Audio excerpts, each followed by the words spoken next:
All right. Test, test, test, test, test. I think we're good. All right.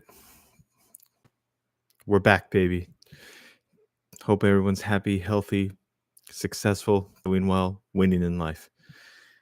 We were off last week because it was the birthday week, which I'll get into because that was crazy. Let's get the camera sorted.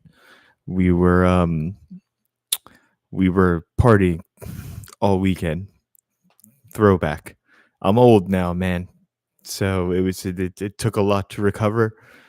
I still think my stomach is not right because I was eating so much food. We had a couple cans, you know what I'm saying, amongst other things.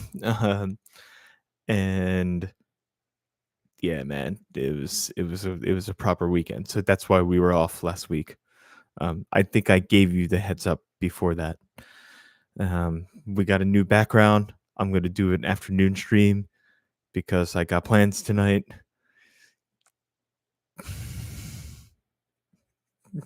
That's all I'm gonna. That's all I'm gonna say. I think you could figure it out.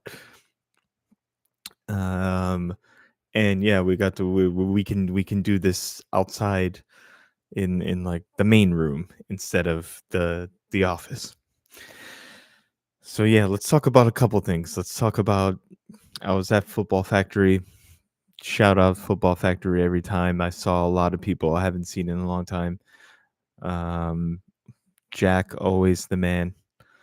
I was with Proper Chelsea on Saturday, and we were outside. And in case, but Brian, in case you're listening to this, which you probably will on playback, I was outside at the table, and it was all Proper Chelsea outside, and me.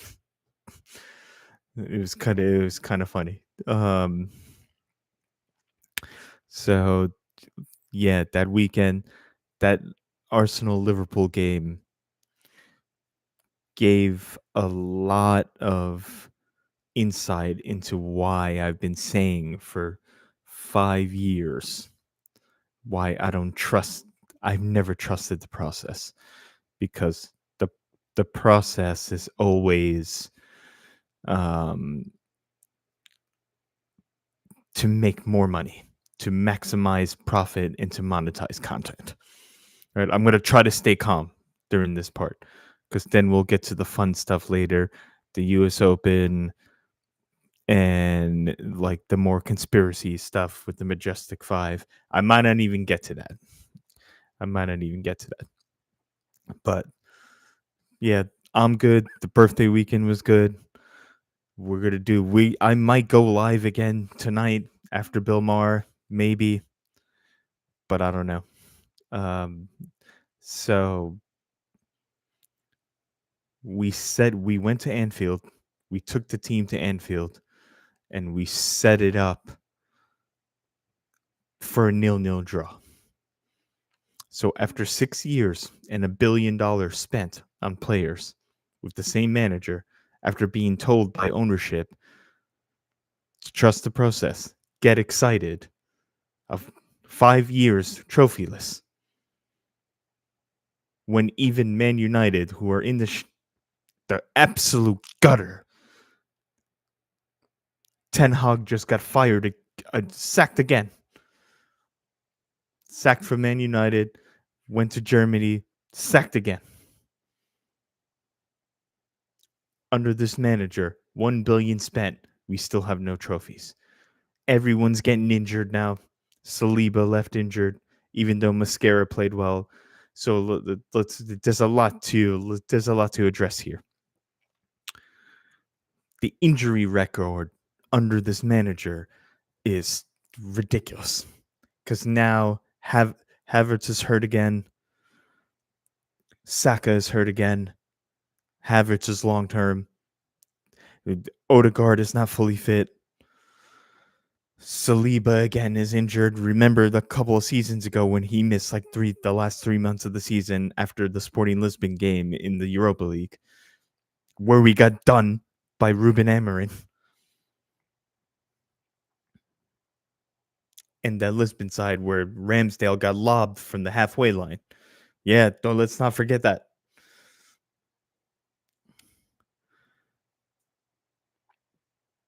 Who else is injured now? Whoa. Sorry, I just got there was a sound outside the window. I got distracted. It's it's an animal of some kind, probably.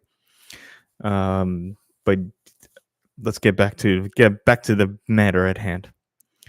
So all these players, we already have 6 injuries in 3 games. Yeah, and now it's international duty. So hopefully everyone else comes back fully fit, which is highly unlikely. Yeah, because I think Zubamendi already played 90 minutes. Zubamendi he's a solid player, nothing spectacular.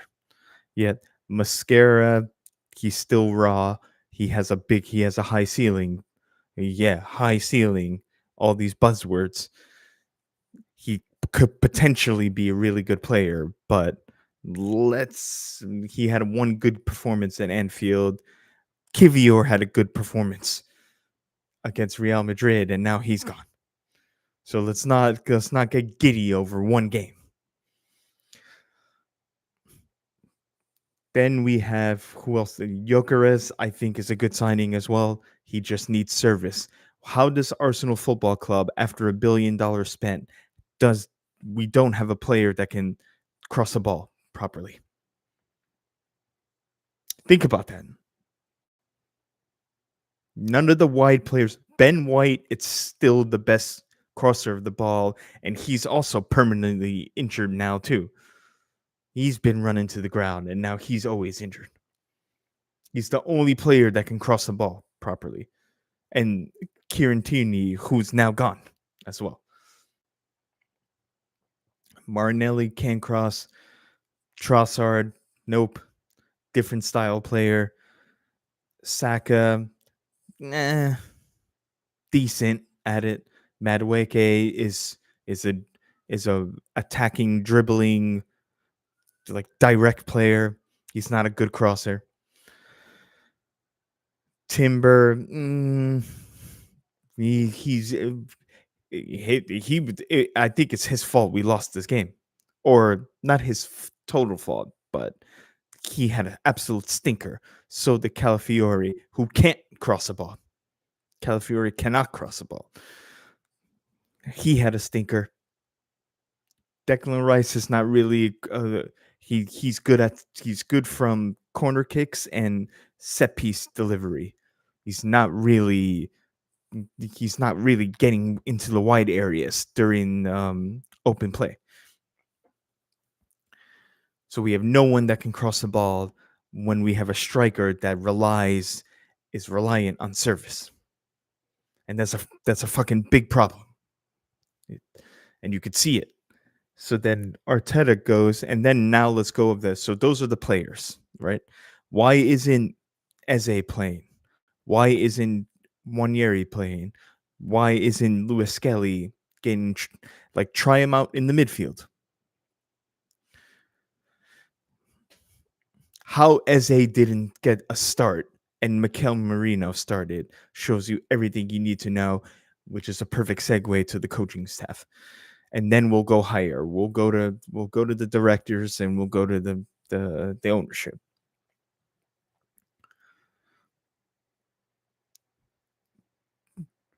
Four center backs and 3 defensive midfielders. In phase 6, after $1 billion spent, that's the way you're going to play. That's the tactical strategy you're going to have. That's fucking crazy, dude. So we have we have a manager that's a coward, which is why I put that in the description. And I don't mean I'm not calling him as a human being. It has nothing to do with him as a person. Although I think he is very arrogant as a person. Tactically, he has no courage or bravery. Everything is always very conservative, and everything is always very rigid and structured, very controlling. He's a control freak. That you just call him what he is. That's what he is, personally. So we go to Anfield, and try to stink out a 0-0, a 0-0 draw. That was the strategy. We're going to go there and stink out the place. This is Arsenal Football Club. We've had Henri, Bergkamp, Pires, Youngberg, Patrick Vieira. All these elite players. And then even after them, Cesc Fabregas, Robin van Persie, who we sold to Man United, which was criminal. Alexis Sanchez, Mesut Ozil, Aubameyang. And now the strategy now is we're going to go out there and we're going to stink out the place. Remember when Chelsea used to do that and people were giving Mourinho shit? At least Mourinho was winning. Oh, he won everything except the Champions League. At least he was winning trophies. We have 5 years of nothing, no titles, and we're watching football that's absolutely dross, and it's boring. It's just, I call it the windshield wiper football. Everything is side to side, back. It's like a inverted triangle. It's always side to side, back, that way, across, back, down, this. It's that's it. There's no penetration. Yeah, I'm not even going to say their names. I'm done making jokes about them. But there ain't no penetration at all. Let's see what happens. You get what I'm saying. Let's see what happens tonight.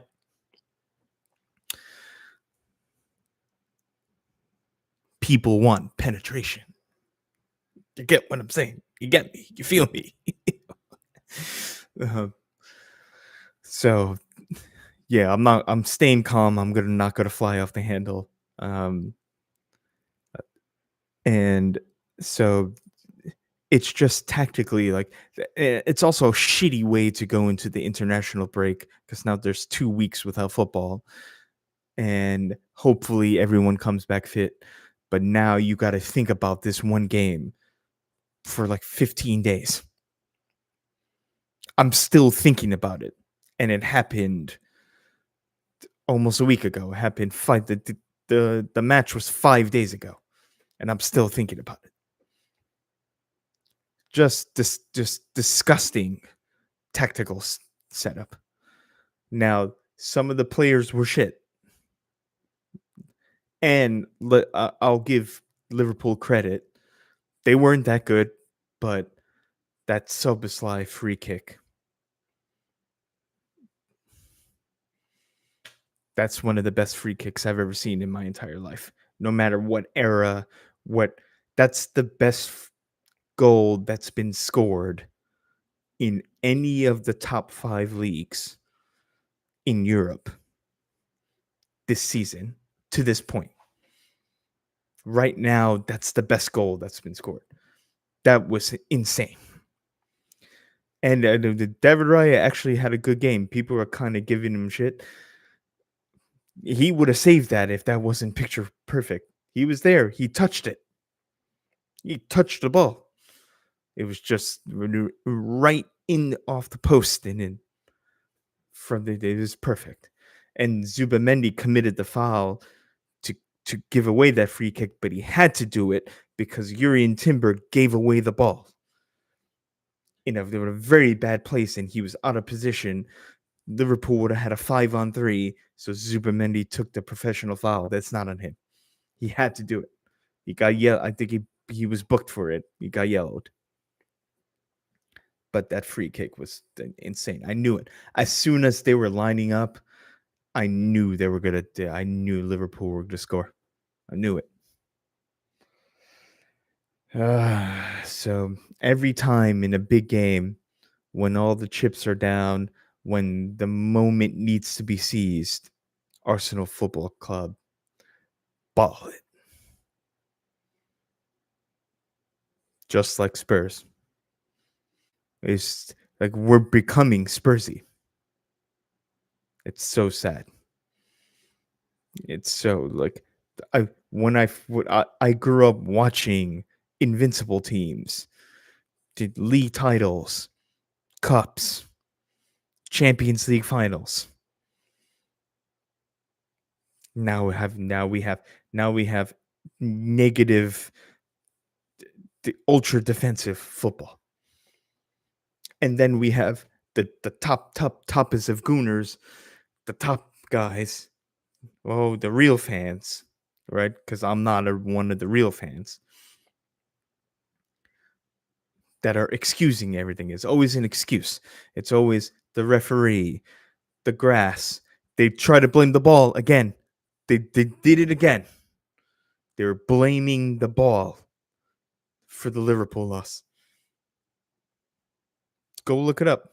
Who was it? It was it Marino that said it.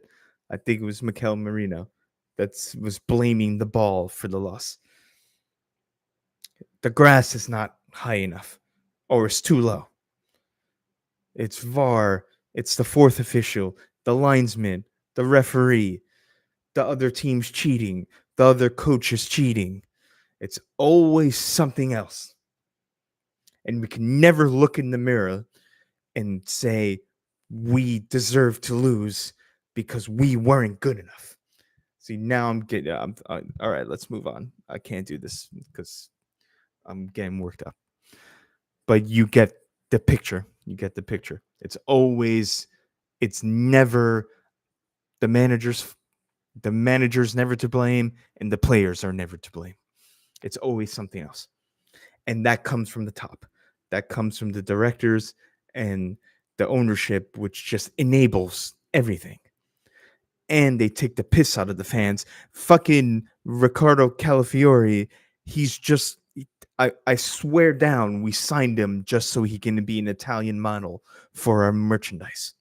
Oh, he's so beautiful. He's a wild horse galloping through. He's such a good looking guy. Who gives a shit? I need wins.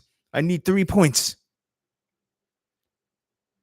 I swear down, we signed him just because he's his aesthetic, so he can model our merchandise.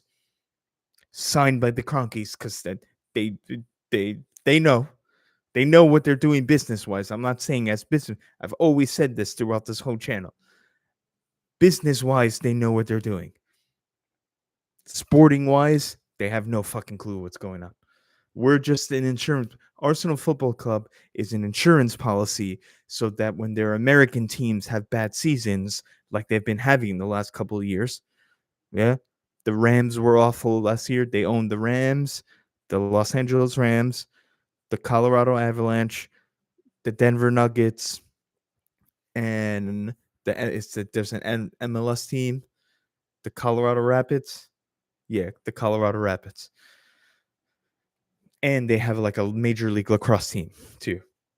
So when any one of those teams have a bad year, they can always rely on Arsenal for the steady revenue because Arsenal has a bigger global fan base than any of those teams. Think about that. They know this. As much as the value of the NFL and the NBA teams are, there's more Arsenal football fans than any Denver Nugget or Los Angeles Rams fans. And that's a fucking fact. Okay, globally.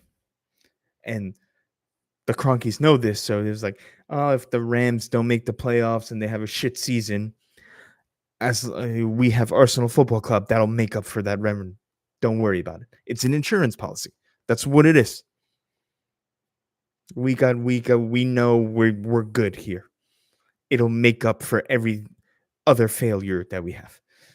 It's fucking bullshit, man. So,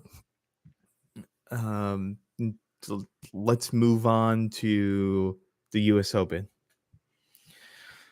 U.S. Open has been good. Yannick Sinner, that guy is ridiculous. I'm not really into tennis, but I like the late stages of the major tournaments. if that makes sense.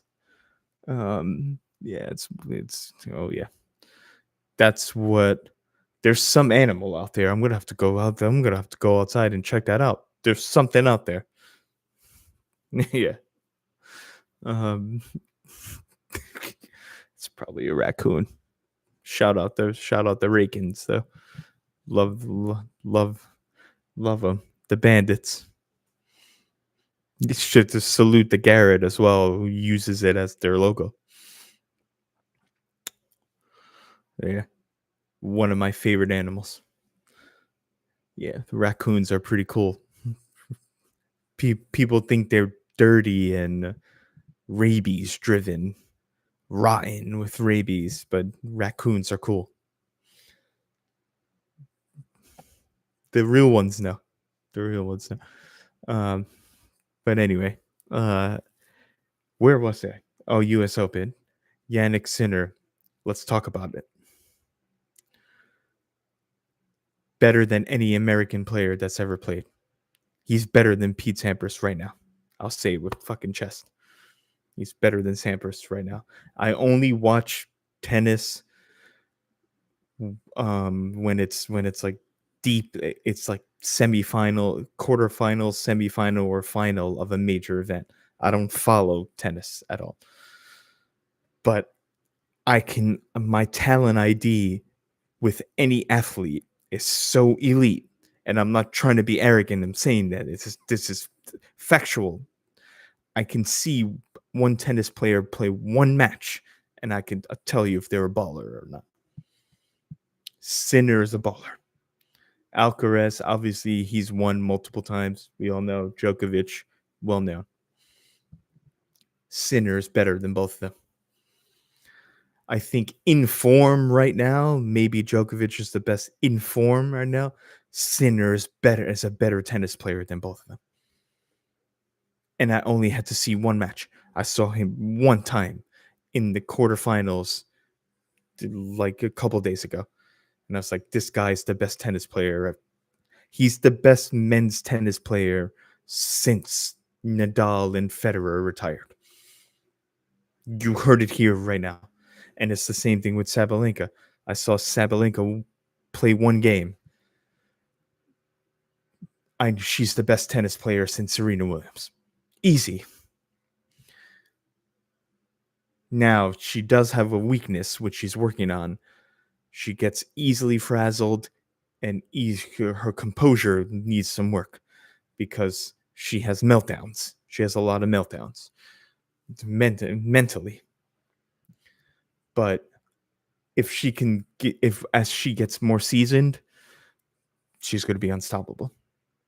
And shout out Swiatek, who I like. She's more classy. She plays like Martina Hingis. Swiatek is good too, but she lost to I forgot. I don't even know. Oh, Osaka. Did she? Yeah, it was Osaka, and then Osaka lost to Anisimova. Anisimova is good too, but Sabalenka is the best one. And I like Pegula as well. I actually indirectly know Jessica Pegula. She's related to one of my best friend's wife. I'll just leave it right there. They know who they are. Yeah. The Pegula family. They own the Bills and the Sabres, so the one difference between someone like Sabalenka and Pegula, even though Pegula is cool, she's very humble for being a multi-billion-dollar. She's going to inherit billions of dollars after Terry, because we all know who Terry Pegula is. She's good. She's like a billionaire, silver spoon. I don't even think she's silver spoon because I think she's cool, but she takes the 7 train. She rides the 7 train to her hotel after the game. Doesn't take a car. Doesn't take anything. She grabs her tennis bag and takes the 7 train back to her hotel. It's probably a nice hotel though. Let's have it right. So, she, yeah, I indirectly know her. I've never met her, but I know her her family personally. And however, the main point is what I'm trying to say is the difference between her and Sabalenka is Pagula grew up with the best equipment, the most court time, the best coaching, the best training. Yeah, not that she didn't work hard. I'm not knocking her at all because I think she's a superstar. But it's different when you're Sabalenka and you grew up during the reformation or the collapse. That I think she's too young to I could be wrong, but I believe she's too young to have been in it's the Soviet Union when they were actually collapsing, but right after the aftermath, she was there. So she grew up like right after the collapse of the Soviet Union. That's a different type of character. That's why people get mad about her like grunting and her screaming. Shut up, man. Shut up. Did they say this about Serena Williams? Why don't they put her flag on ESPN? Oh wait. Ooh, uncomfortable conversations. Disney doesn't want to put a Russian flag there. They don't want to put the Belarusian flag. Ooh. That's why.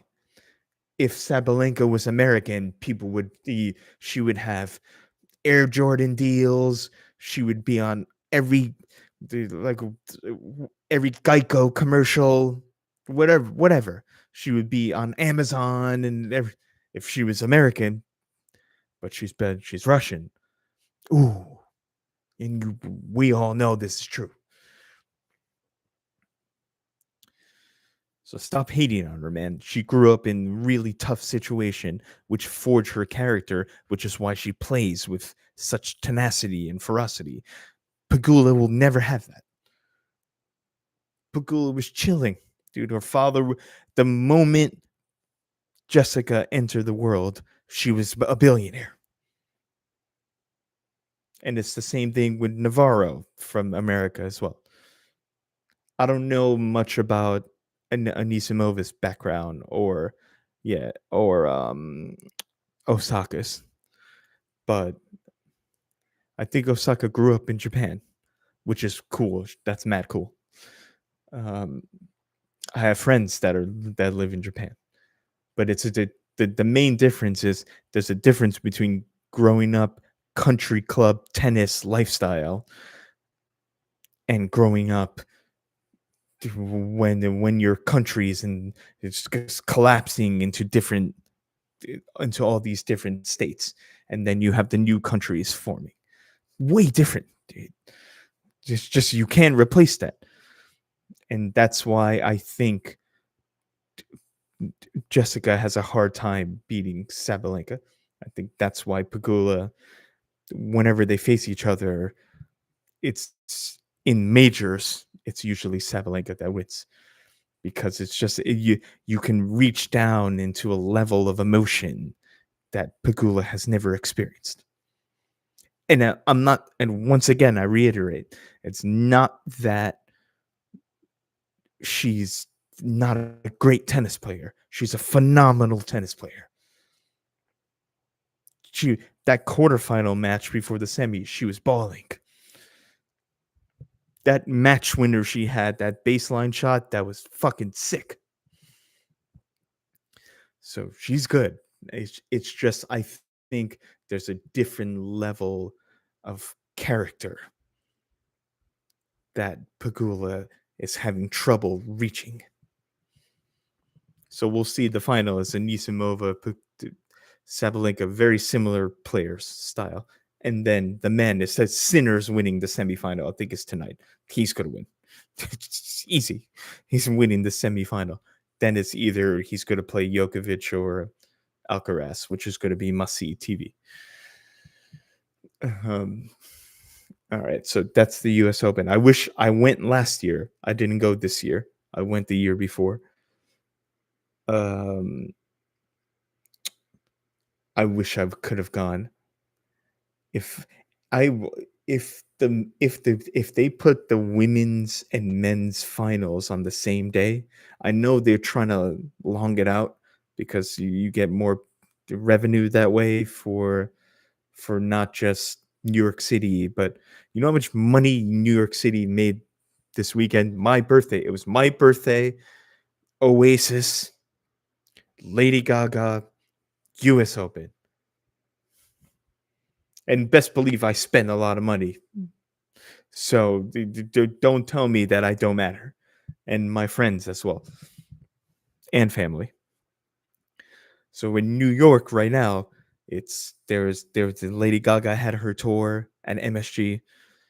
Oasis was here, and it was the US Open, and it was the holiday Labor Day weekend, and it was my birthday. Damn.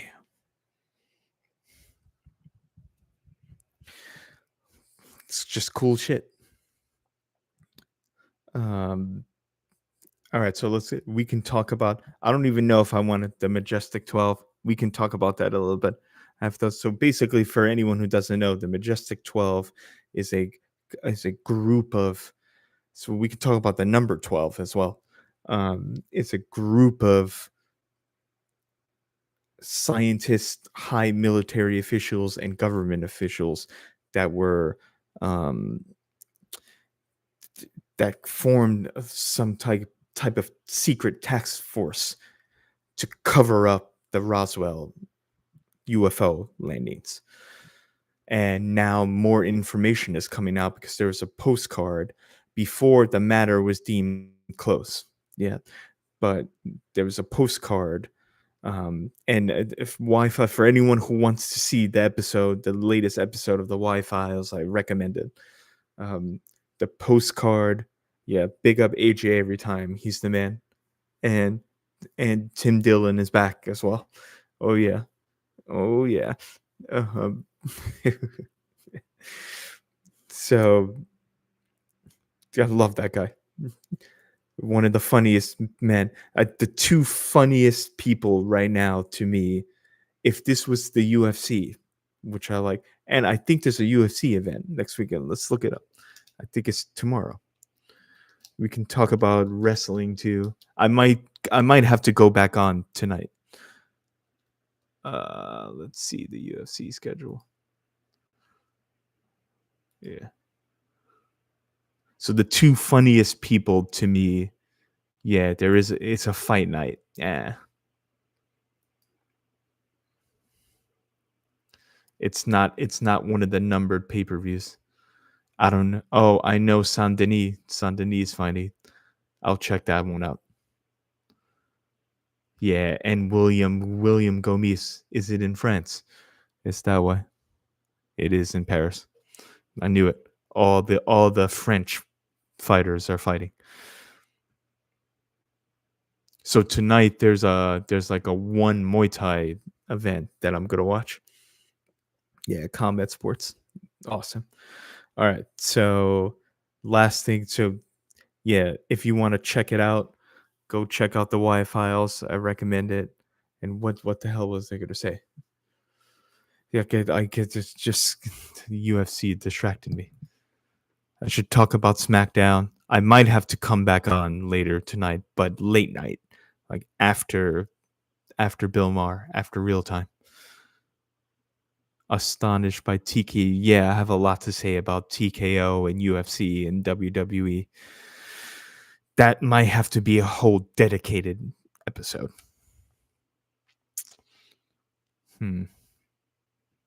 There's a lot going on with that.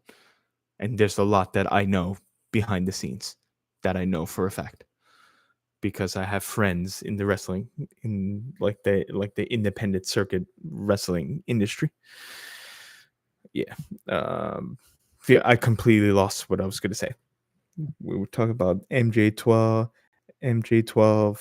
the cover up. Um Yeah, my recommendation is go to the Y-Files. Just there's a lot because it's not just the alien. The thing that you gleam out of this is it's not just, oh, aliens exist. It's the fact that the government could potentially be. Now we're going to get to conspiracy. The government could potentially be trying to deceive you with Roswell in order to enact other things. You follow me? So then maybe the Roswell crash and the recovery of the entities wasn't real. It was done so that you can have mind control over people. It's a distraction. It's a manipulation. They say even in the one of the military personnel admits it themselves. It's like in the military, in the government, we call it like intentional deception. Hmm. Ooh. Now, I personally believe aliens exist, but maybe the government and multiple governments are using the existence of aliens to have mind control over their populations. How about that one? All right, we're gonna end it right there. I gotta go. I'm actually might come back later tonight after SmackDown in real time, but it'll be in the office. All right, I'll see everyone. It was a good birthday. Thanks everyone for coming out. It was a great weekend. Um, U.S. Open tonight, SmackDown tonight, real time. All right, so we might have to come back. I might come back for a couple minutes tonight. All right, salute everyone. I'm out.